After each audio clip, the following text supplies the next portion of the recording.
Hello everyone, this is Preet and welcome back to my YouTube channel. Last video में हम लोग देख चुके हैं पीएच स्केल के बारे में कि पीएच स्केल में 0 से 14 पॉइंट होते हैं और जो 0 से 7 की बात करते हैं तो एसिडिक नेचर एंड 7 to 14 की बात करते हैं तो जो सॉल्यूशन होता है वो बेसिक नेचर का होता है एंड एग्जैक्ट पॉइंट 7 पे जो सॉल्यूशन होता है वो एकदम न्यूट्रल होता है, ना उसमें एसिडिक नेचर होता है ना उसमें बेसिक नेचर होता है। और पीएच स्केल को यूनिवर्सल इंडिकेटर बोलते हैं और यूनिवर्सल इंडिकेटर जो होता है वो मिक्सचर ऑफ सेवरल इंडिकेटर्स, यानी वो सभी का मिक्सचर होता है इंडिकेटर्स का। और वो किस तरीके से काम करता है, वो जैसे जैसे जो हाइड्रोजन की कंसंट्रेशन होती है अलग अलग कंसंट्रेशन पर अपना कलर भी डिफरेंट डिफरेंट कर लेता है, यानी कि अलग अलग कर लेता है। आज के इस वीडियो में हम लोग स्टार्ट करने जा रहे हैं importance of pH in everyday life, कि हमारा जो दैनिक जीवन है, हमारा जो डेली रूटीन है, उसमें ये पीएच किस तरीके से इंपॉर्टेंस रखता है। आज के इस वीडियो में बच्चों जो मैंने स्टार्ट किया है ये पॉइंट, इसमें आप लोग देखेंगे कि मैंने इसको नोट्स के हिसाब से लिखा है। तो ये जो पॉइंट्स हैं, पहली बात तो आपको ऑब्जेक्टिव क्वेश्चंस में भी पूछे जाते हैं ये चीजें। जैसे मैंने फर्स्ट पॉइंट लिखा है, our body works within the pH range of 7 to 7.8। तो हो सकता है क्या पता आपको एग्जाम में ये भी पूछ ले कि जो हमारी बॉडी है वो किस पीएच रेंज के बीच में काम करती है। तो ये जो मैंने पॉइंट्स लिखे हैं इनमें जो शॉर्ट्स क्वेश्चन बनते हैं, ऑब्जेक्टिव क्वेश्चन बनते हैं, फिलअप्स बनते हैं, तो उसमें भी आपको ये सारे पॉइंट्स काम आने वाले हैं। अगर दूसरी बात हम लोग करें बच्चों, तो मैंने इन पॉइंट्स को इस हिसाब से लिखा है कि अगर ये बड़े क्वेश्चंस में अगर आ जाता है ये क्वेश्चन कि importance of pH in everyday life, what is the importance of pH in everyday life, तो आपको अपना आंसर किस तरीके से रिप्रेजेंट करना है एग्जाम में, उसके हिसाब से मैंने इसको लिखा है। अगर कई बार क्या होता है कि हम लोगों को आता थोड़ा कम है, मतलब लर्न थोड़ा कम रहता है, लेकिन हम लोग अगर उसका प्रेजेंटेशन अच्छे से करते हैं, उसको रिप्रेजेंट अच्छे से करते हैं, तो एग्जामिनर उसमें पूरे मार्क्स भी दे सकता है। तो हमें थोड़ा बहुत लर्न होना चाहिए, थोड़ा बहुत साथ ही हमें लिखने का जो है वो तरीका भी आना बहुत जरूरी है। तो जैसा मैंने सबसे पहले यहाँ पे हैश लगा के लिखा है, hash importance of pH in everyday life. तो ये मेरा पॉइंट अलग से दिख रहा है कि मैं किसको शो कर रही हूँ, मैं इंपॉर्टेंस ऑफ पीएच शो कर रही हूँ। देन उसके बाद में मैंने स्टार लगा के ये सारे पॉइंट लिखे हैं और सारे पॉइंट्स अलग अलग चीजें शो कर रहे हैं, साफ साफ पता चल रहा है ये पॉइंट यहाँ से लेकर वहां तक खत्म हो रहा है, देन नेक्स्ट पॉइंट स्टार्ट हो रहा है। तो ये कुछ छोटी छोटी चीजें हैं जो हमारे एग्जाम के पॉइंट ऑफ व्यू से बहुत इंपॉर्टेंट होती है। तो इन छोटी छोटी चीजों से हम लोग अपना स्कोर बहुत अच्छा कर सकते हैं। तो चलिए देखते हैं हम लोग, let's start. Importance of pH in everyday life. Point number 1, our body works within the pH range of 7 to 7.8। हमारी जो बॉडी है वो 7 to 7.8 जो पीएच रेंज होती है उसके बीच में काम करती है, यानी कि हमारी बॉडी को काम करने के लिए पीएच की रेंज चाहिए होती है 7 to 7.8। Next, when pH of rain water is less than 5.6, अगर रेन वाटर की पीएच 5.6 से कम है, रेन वाटर बच्चों बारिश का पानी, it is called acid rain, तो उसे बोला जाता है एसिड रेन। हम लोग पढ़ते आए हैं एसिड रेन। तो वो एसिड रेन होती क्या है, वो एसिड रेन होती है अगर हमारे रेन वाटर का जो पीएच है वो 5.6 से कम हो जाता है, then it is called acid rain. और एसिड रेन के तो हम लोग कई बार पढ़ते भी है ना कि संगमरमर के ऊपर एसिड रेन पड़ने से उसके ऊपर वो कोरोड लग गया, मतलब उसपे जंग लग गया। तो आगे देखते हैं, acid rain louvers the pH of rain water. अब बच्चों जो बारिश का पानी है वो नदियों में तो आएगा ही आएगा, अब ये जो एसिड रेन है वो भी नदियों में जाएगा, और जैसे ही एसिड रेन आपका रिवर वाटर में जाएगा तो आपके रिवर वाटर का पीएच कम कर देगा। The survival of aquatic life in such reverse becomes difficult. The survival of aquatic life, जो जलीय जीव ऐसी नदियों में अपनी लाइफ सर्वाइवल कर रहे हैं उनके लिए जीना बहुत ही मुश्किल हो जाता है, क्योंकि उनकी पीएच क्या हो गई, नदियों की कम हो गई, नदियों की पीएच कम हो गई तो ऑटोमेटिक क्या हुआ, उनका जीना मुश्किल हो गया। तो ये जो करता है पीएच इफेक्ट करता है ना जलीय जीवों को, जलीय जीवों को तो ऑटोमेटिक इफेक्ट करेगा, क्योंकि जब नदियों को इफेक्ट करेगा, नदियों की पीएच कम करेगा, तो उसका जो इफेक्ट है वो किस पे पड़ेगा, एक्वेटिक एनिमल्स पे। Next, plants require a specific pH range for their healthy growth. जो प्लांट्स होते हैं ना केवल एनिमल्स बल्कि जो प्लांट्स होते हैं उनको भी अपनी अच्छी ग्रोथ के लिए, अपनी हेल्दी ग्रोथ के लिए एक स्पेसिफिक पीएच रेंज की जरूरत होती है। तो हमने देखा ह्यूमन बॉडी का देख लिया, एनिमल्स का देख लिया, प्लांट्स का देख लिया। अब हम बात करते हैं हमारा जो स्टमक है उसकी। Our stomach produces HCl। हमारा जो स्टमक है वो प्रोड्यूस करता है हाइड्रोक्लोरिक एसिड। अब ये हाइड्रोक्लोरिक एसिड क्या करता है? It helps in digestion of food. ये हाइड्रोक्लोरिक एसिड हमारे फूड को डाइजेशन करने में मदद करता है। बट ड्यूरिंग इंडाइजेशन, जब हमारे पेट में इंडाइजेशन हो जाता है, अपच की कंडीशन हो जाती है, खाना पचता नहीं है, the stomach produces too much acid. तो ऐसा क्यों होता है इंडाइजेशन? क्योंकि हमारा जो स्टमक है वो बहुत ज्यादा एसिड प्रोड्यूस कर देता है and this causes pain and irritation, और उस वजह से हमें दर्द और इरिटेशन होती है। तो खाना पचाने के लिए बच्चों, डाइजेशन करने के लिए HCl बहुत जरूरी होता है। बट अगर वही stomach too much acid produce करने लग जाए, बहुत ज्यादा एसिड प्रोड्यूस करने लग जाए, तो वही एसिड हमारे दर्द और इरिटेशन का कारण बन जाता है। To get rid of this pain, इस दर्द से छुटकारा पाने के लिए we use bases called antacid. हम लोग यूज करते हैं बेसिस, जिसको बोला जाता है एंटासिड, एंटासिड्स। मतलब एसिड का, एसिड बढ़ गया है तो उसका खात्मा करेगा एंटासिड्स। ठीक है, जैसे एग्जांपल MgOH का होल ट्वाइस, जिसको बोलते हैं मैग्नीशियम हाइड्रोक्साइड, और इसका नाम होता है मिल्क ऑफ मैग्नीशिया। इसको बोला जाता है मिल्क ऑफ मैग्नीशिया। तो कभी भी जब इंडाइजेशन की कंडीशन होती है तो मिल्क ऑफ मैग्नीशिया का यूज किया जाता है। तो ये इफेक्ट करता है हमारे स्टमक को। Next, tooth decay starts when the pH of mouth is lower than 5.5। जो हमारे दांतों का दर्द है, टूथ डिके, इसका मतलब होता है दांतों का दर्द, वो स्टार्ट होता है जब हमारे जो माउथ का पीएच लेवल है वो 5.5 से भी कम हो जाता है। तो जो हमारे माउथ का पीएच है वो जो 5.5 से भी कम हो जाता है तो हमें टूथ डिके होना स्टार्ट हो जाता है।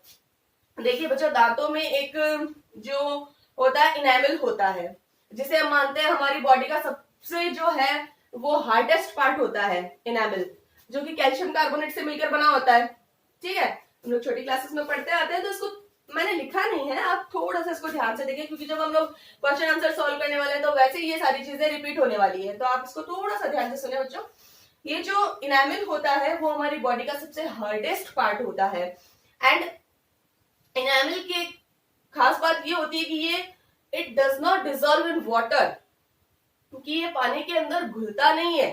तो फिर ये कैसे पीएच इसको इफेक्ट करती है?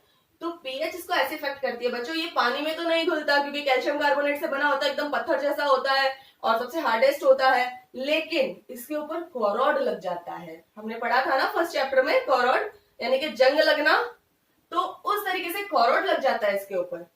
तो इसमें क्या होता है, जब इसके ऊपर कोरॉड लगता है इनेमल के ऊपर, तो बैक्टीरिया हो जाते हैं हमारे मुंह के अंदर। तो जिसको साफ करने के लिए हमें करना पड़ता है, बेसिस का यूज करना पड़ता है। हम लोग कई बार सुनते हैं कि दिन में 2 बार टूथपेस्ट करना चाहिए, खाना खाने के बाद में हमें वापस टूथपेस्ट करना चाहिए, क्योंकि उस टूथपेस्ट में बेसिस होते हैं, क्षार होते हैं, जो कि एंटासिड्स का काम करते हैं। तो जैसे ही हमारे दांतों के अंदर, मतलब जैसे ही हमारे माउथ का जो पीएच लेवल वो कम होता है, दांतों पर जब बैक्टीरिया आते हैं तो उन्हें हटाने के लिए हम लोग क्या करते हैं, एंटासिड्स का यूज करते हैं। बेसिस जिनके अंदर होता है ऐसे टूथपेस्ट यूज करते हैं। तो उस तरीके से हमारे दांतों पे पीएच का इफेक्ट होता है। Next, self defence bye animal, खुद को जानवरों से बचाना, सेल्फ डिफेंस रखना। अब देखो ये कैसे होता है, आपको पता है जब मधुमक्खी काटती है तो मधुमक्खी अपना डंक छोड़ती है जिस जगह पे हमें काटती है। वो काटने का मतलब क्या है कि मधुमक्खी अपना डंक छोड़ती है। मधुमक्खी जहां पे डंक छोड़ती है वहां पे हमें बहुत ज्यादा पेन होता है, वहां पे हमें स्वेलिंग, सूजन आ जाती है एंड इरिटेशन होता है। तो ऐसा क्यों होता है? क्योंकि बच्चों जो बी स्टिंग होता है, बी स्टिंग मतलब मधुमक्खी का डंक, उसमें एक एसिड होता है जिसका नाम होता है methanoic acid and it's a very important. आपको पता होना चाहिए कि बी स्टिंग में कौन सा एसिड होता है, यानी कि मधुमक्खी के डंक में होता है मेथेनोइक एसिड। और वो मेथेनोइक एसिड ही होता है जिससे हमें पेन होता है। तो उस एसिड का खात्मा कौन करेगा? बेस करेगा। लगभग मतलब जितने भी ये एसिड हो रहे हैं उनका सामना कौन करेगा? एंटासिड्स करेगा। एंटासिड्स कौन से होते हैं? बेसिस होते हैं। तो use of a mild base like baking soda NaHCO3। Baking soda किसको बोलते हैं? सोडियम बाइकार्बोनेट को। On the stung area gives relief. तो ऐसी कंडीशन में आप बेकिंग सोडे का यूज करें और उसको उस एरिया पे लगाएं जहां पे आपको डंक लगा है, तो आपको क्या मिलेगा? रिलीफ मिलता है। तो ये कुछ इंपॉर्टेंस थी पीएच की हमारी एवरीडे लाइफ में जो हमने देखी है बच्चों, हमारी बॉडी को लेके, एनिमल्स को लेके, प्लांट्स को लेके, स्टमक को लेके, टूथ को लेके and cell depends by animal. तो ये सारी इंपॉर्टेंस है पीएच की। तो अब तक हम देख चुके हैं एसिड्स एंड बेसिस के बारे में, देख चुके हैं पीएच लेवल के बारे में देखते हैं। अब हमारे इस चैप्टर का लास्ट टॉपिक बचा है साल्ट्स। तो आगे हम देखते हैं साल्ट्स। नेक्स्ट टॉपिक हमारा salt. Salt is an ionic compound formed by neutralization reaction. जो साल्ट होता है वो एक आयनिक कंपाउंड होता है जिसे न्यूट्रलाइजेशन रिएक्शन से बनाते हैं। न्यूट्रलाइजेशन रिएक्शन हमने देखा था कि जब एसिड और बेस आपस में रिएक्ट करते हैं तो वो साल्ट प्लस वाटर बनाते हैं। तो ये जो साल्ट बन रहा है वहां पे, ये कौन सी रिएक्शन से बन रहा है? न्यूट्रलाइजेशन रिएक्शन से। ठीक है। केमिकल फ्रॉम साल्ट, कुछ केमिकल होते हैं जो साल्ट से बनते हैं। केमिकल्स, सॉरी यहाँ पे केमिकल्स फ्रॉम साल्ट, कुछ केमिकल्स होते हैं जो साल्ट से बनते हैं, जैसे NaOH, सोडियम हाइड्रोक्साइड, CaOCl2। इसको क्या बोलते हैं? इसका जो नाम है वो है कैल्शियम ऑक्सीक्लोराइड, जिसको बोला जाता है bleaching powder. NaHCO3, sodium bicarbonate, जिसे बेकिंग सोडा भी बोला जाता है। Na2CO3.NH2O, सोडियम कार्बोनेट, जिसमें 10 मॉलिक्यूल्स वाटर के होते हैं, जिसे धावन सोडा, धोने का सोडा भी बोला जाता है। एंड CaSO4.12H2O, ये होता है हेमीहाइड्रेट के, इसके अंदर मॉलिक्यूल्स होते हैं कैल्शियम सल्फेट में, जिसका नाम होता है plaster of Paris. First of all हम लोग बात करते हैं सोडियम हाइड्रोक्साइड NaOH की। सॉल्ट के थ्रू सोडियम हाइड्रोक्साइड कैसे बनता है? अब हम जितने भी पॉइंट्स देखेंगे, जितने भी केमिकल देखेंगे, वो सब देखेंगे जो कि सॉल्ट से बनते हैं। तो फर्स्ट ऑफ ऑल हम बात करते हैं सोडियम हाइड्रोक्साइड। इस सोडियम हाइड्रोक्साइड कैसे मिलता है? When electricity is passed through an aqueous solution of sodium chloride, it decomposes to form sodium hydroxide। इसका मतलब यह है बच्चों कि यहाँ पे पहली बात तो रिएक्शन जो काम आने वाली है वो डिकम्पोजिशन। डिकम्पोजिशन का मतलब होता है कि एक कंपाउंड का दो टुकड़ों में टूट जाना, ब्रेक डाउन हो जाना।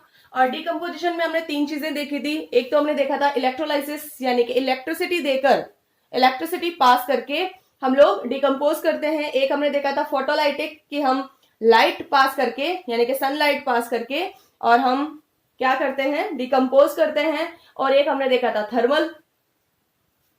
तो इन तीन चीजों से हमने देखा था कि ये हम किस तरीके से इसको डिकम्पोज करते हैं। तो यहाँ पे जो डिकम्पोजिशन काम आ रहा है वो है इलेक्ट्रिसिटी पास करके, यानी कि when electricity is passed through an aqueous solution of sodium chloride. तो यहाँ पे जो हमारा कंपाउंड है वो हमें लेना है सोडियम क्लोराइड, यानी कि सॉल्ट, नमक। अब इस सोडियम क्लोराइड का एक जलीय सॉल्यूशन यानी एक्वियस सॉल्यूशन है, ये एक एक्वेटिक फॉर्म में है। तो पहली बात तो हम यहाँ पे करेंगे इलेक्ट्रिसिटी पास। तो यहाँ पे पहले मैं आपको बता दूं कि हम लोगों ने वाटर का इलेक्ट्रोलाइसिस किया था। हमने पानी का डिकम्पोजिशन करके और ये दिखाया था इलेक्ट्रिसिटी देके कि इसके अंदर हाइड्रोजन हमने अलग कलेक्ट की थी और ऑक्सीजन हमने अलग कलेक्ट की थी। 2:1 में हमने की थी, आप लोगों को याद हो तो 2 में और 1 में रेशो में, मतलब हाइड्रोजन ऑक्सीजन से ज्यादा थी, क्योंकि जब जो रिएक्टेंट था उसमें पहले से ही जो नंबर ऑफ एटम्स थे वो हाइड्रोजन के ज्यादा थे, देन प्रोडक्ट में भी वो ज्यादा होंगे। पहली बात तो ये। दूसरी बात, जब हमने इसका इलेक्ट्रोलाइसिस किया था देन जो हाइड्रोजन थी वो हमारी कैथोड पे जाके इकट्ठी हो रही थी और जो हमारी ऑक्सीजन थी वो एनोड पे जाके इकट्ठी हो रही थी। ठीक है। तो यहाँ पे हम किसका कर रहे हैं? यहाँ पे हम सोडियम क्लोराइड सॉल्यूशन ले रहे हैं जिसके ऊपर हम इलेक्ट्रिसिटी पास कर रहे हैं। तो 2NaCl + 2H2O यहाँ पे इलेक्ट्रिसिटी देकर यहाँ पे बनेगा, ये डिकम्पोज हो रहा है, सोडियम क्लोराइड का डिकम्पोजिशन हो रहा है। तो यहाँ बनेगा 2NaOH यानी sodium hydroxide plus chlorine as a gas plus hydrogen as a gas. तो यहाँ पे प्रोडक्ट में बन रहा है सोडियम हाइड्रोक्साइड, इसके साथ में क्लोरीन गैस और उसके साथ में हाइड्रोजन गैस। तो हमें क्या चाहिए प्रोडक्ट में? सोडियम हाइड्रोक्साइड चाहिए, जो हमें मिल गया है। Chlorine gas is release at the anode and hydrogen gas at the cathode. यहाँ पे जो आपकी क्लोरीन गैस होगी वो एनोड पे रिलीज होगी एंड जो हाइड्रोजन गैस होगी वो कैथोड पर होगी। Sodium hydroxide solution is formed near the cathode, और जो आपका ये सोडियम हाइड्रोक्साइड जो सॉल्यूशन बन रहा है जो एक्वेटिक फॉर्म में है वो भी आपकी कैथोड पे जाके इकट्ठा होगा। तो ये तरीका है सोडियम हाइड्रोक्साइड बनने का। सोडियम हाइड्रोक्साइड बना जब हमने NaCl का क्या किया? डिकम्पोजिशन किया इलेक्ट्रिसिटी थ्रू से, इलेक्ट्रिसिटी पास करके NaCl का डिकम्पोजिशन किया, देन हमें NaOH मिला, साथ में क्लोरीन और हाइड्रोजन गैस मिली। क्लोरीन गैस एनोड पे जाके इकट्ठा हुई एंड हाइड्रोजन गैस कैथोड पे, और जो आपका NaOH का सॉल्यूशन है वो भी कैथोड पे जाके रिलीज हुआ। अब हम बात करते हैं यूजेस ऑफ सोडियम हाइड्रोक्साइड, कि जो सोडियम हाइड्रोक्साइड है उसका यूजेस कहाँ कहाँ होता है। Then first of all it used to make soaps and detergent। NaOH का जो यूज है वो साबुन और डिटर्जेंट यानी कि सर्फ बनाने में इसका यूज किया जाता है, यानी कि साबुन और डिटर्जेंट बनाने में NaOH यूज आता है। Second, it used in PVC manufacture. यहाँ पे आप शब्द देखेंगे PVC हम लोग पढ़ चुके हैं, पॉलीवाइनिल क्लोराइड। तो इसका यूज होता है PVC मैन्युफैक्चर, मतलब बनाने में, PVC बनाने में इसका यूज होता है। Next, it used in oil refining. इसका यूज जो है ऑयल रिफाइनिंग में भी होता है, मतलब तेल के शोधन में। It used in paper manufacture. इसका यूज पेपर मैन्युफैक्चर, पेपर बनाने में भी किया जाता है। एंड फाइबर्स, कुछ आर्टिफिशियल फाइबर्स भी बनते हैं इनसे। इट यूज्ड एज पेस्टिसाइड्स, और इनका यूज पेस्टिसाइड्स के रूप में भी किया जाता है, मतलब कीटों को मारने में भी इनका यूज किया जाता है। तो ये कुछ यूजेस थे NaOH के। तो हमने पहला केमिकल देखा है जो कि सॉल्ट से बनता है और कैसे बनता है सोडियम हाइड्रोक्साइड, और उसके यूजेस भी हमने देखे हैं। तो आज की वीडियो में हम लोग इतना ही देखेंगे। नेक्स्ट वीडियो में हम लोग आगे कुछ केमिकल्स और देखेंगे, 2-3 केमिकल्स और देखेंगे जो कि हमें सॉल्ट से मिलते हैं। आई होप आपको ये वीडियो अच्छा लगा होगा। अगर आपको ये वीडियो अच्छा लगा है तो ज्यादा से ज्यादा लाइक करें, शेयर करें, सब्सक्राइब करें। Thank you.